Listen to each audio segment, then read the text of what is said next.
Alright guys, Tadpole here.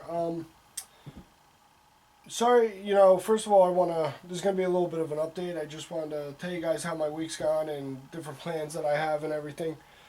I've been a little under the weather with an ear infection and everything. I kind of feel like I'm underwater, so hearing has been kind of, a little difficult for me. Um, but first of all, last Sunday, I was bored out of my mind. Didn't know what to do. It's early in the morning. I'm a morning person. So I called up my brother, Pickout58, and I said, "Hey, bro, what are you doing today?" And he was just going to his in-laws or anything like that. So I said, "You want to take a ride to PA?" And he asked for what and everything. And I've been shopping around looking for a lower receiver. And I want to build my own AR-15. So I wanted to shop around, priced it. I priced them here in Jersey in a couple different places. And I don't know, I thought they were kind of expensive. So I went to PA and I actually texted Pete from the Army Channel and I told him we were going to be in his neck of the woods.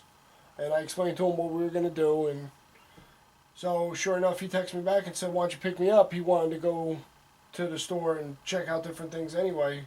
And which you seen, he bought the night sights for his Glock. So we went to two different gun shops in PA.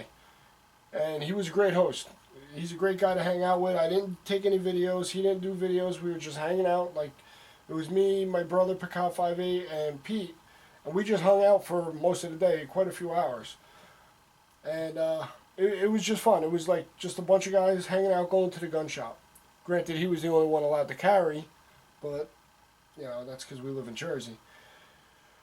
So I went to Double Action. They didn't have any lowers in stock. So we went to this other place in South Philly. I think the name of it was South Philly Gun Club or something like that.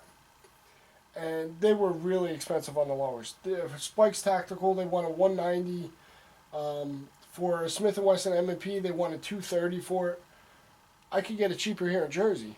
So I didn't purchase one. I gave up on that. Or, that day anyway. So I came back to Jersey that day, and Pete, thank you very much. He also fed us that day. He fed us, what was it, meatballs with some, as he calls it, the Italians call it gravy, with some cheese and everything on a roll. It was good.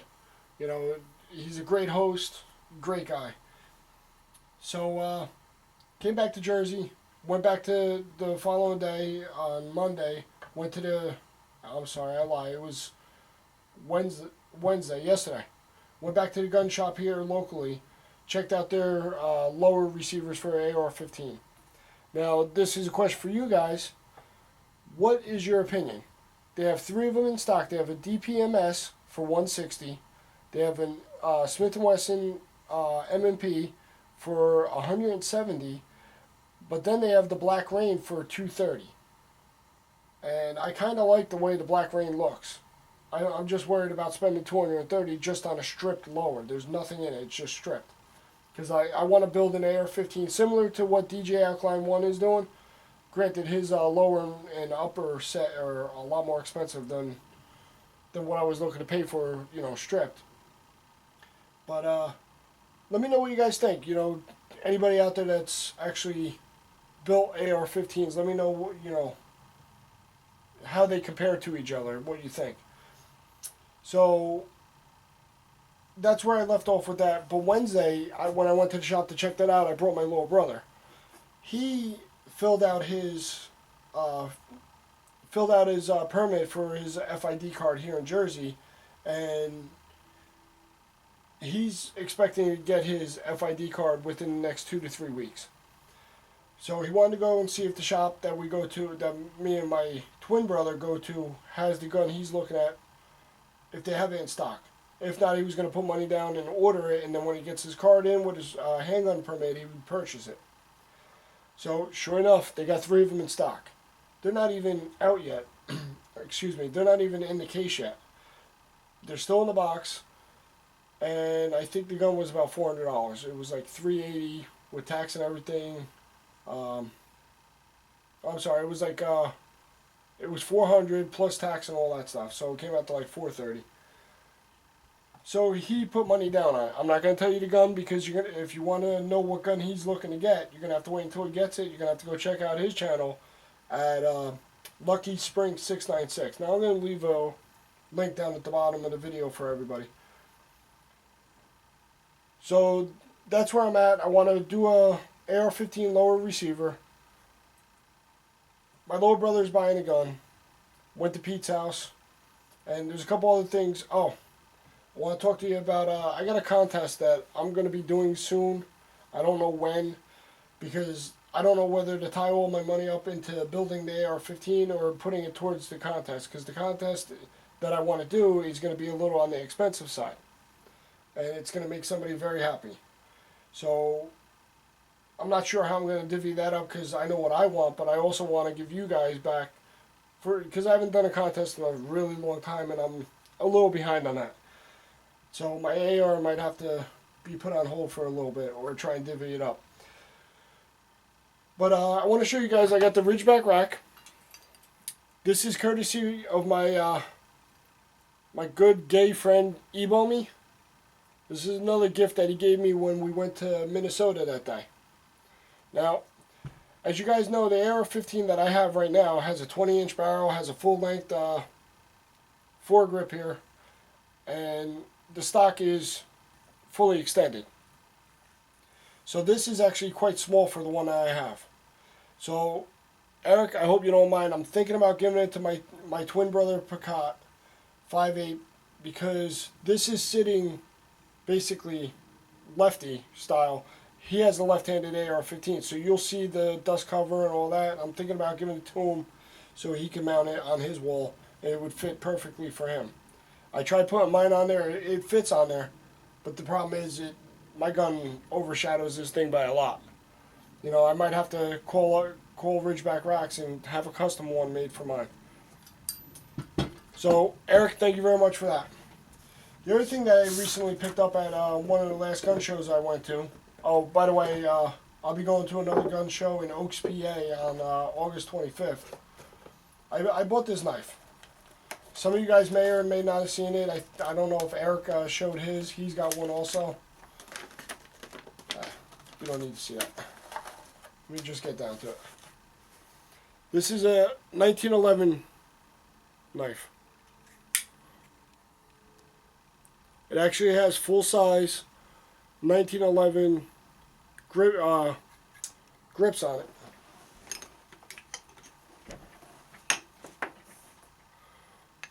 These are the grips from my Colt 1911. Oh, right. There you go. Sorry, wrong one. I can actually take these off and put those on. So I thought it was pretty cool. And it is sharp. So I thought you guys would like to see that. I actually picked this up from Howard at the Bunker. If you guys are interested, I'm sure, I think he had a couple more. You could go to his page, check it out, PM him. You know, it was under $100, or it was about $100, I guess. It's been a couple weeks. It's got, can you see that? M1911 right there. So I wanted to show that to you guys. And I got one more thing I want to ask you guys. I've actually been trying to send ammo through the mail. Now, I know you can't send it through the regular postal service, you know, the post office. So I went to my UPS store, my local UPS store. Now, they're telling me that they can't send it out. They don't have a license to send it out. I have to go to a hub station. I guess that's like the big office. And that's a couple towns away. No big deal about traveling there, but now it's like, it's got me nervous. I see everybody on YouTube sending ammo all the time. If somebody could direct me on how to send ammo legally, I don't want to try and sneak it in the mail. God forbid I get caught. It's a felony. I don't want to deal with that. I don't mind paying a little extra. I want to go about it the right way and mail out this ammo to this guy in California that he's been waiting so patiently for the 2 boxes of ammo that I got for him, and I'm just having such trouble doing it. You know, I don't know. I'm about to send him cash, or send him a check so he could buy his own ammo. But I promised him that I'd get him ammo, and it's been about 2 months. With the whole Minnesota thing, that threw me off for a little bit. And if you're watching, I'm not gonna mention his name because I don't know if he wants me to put it out there. But if you're watching, I've been trying. I went to 2 different UPS stores in my town and the town over, and they both said they don't have a license to mail hazardous material or explosives or whatever, however they put it. Somebody, if you could direct me, I'd really appreciate that.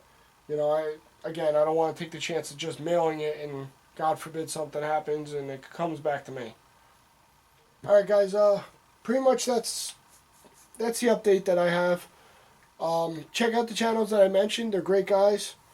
There's a lot of other great channels out there. Just stick with me. I got some upcoming events coming. I'm hoping to pick up my lower, depending on the feedback that I get from this. I'm hoping to pick it up this weekend. I got a little extra cash.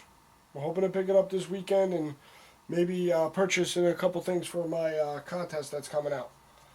Alright guys, let me know what you think, and I'll talk to you guys later.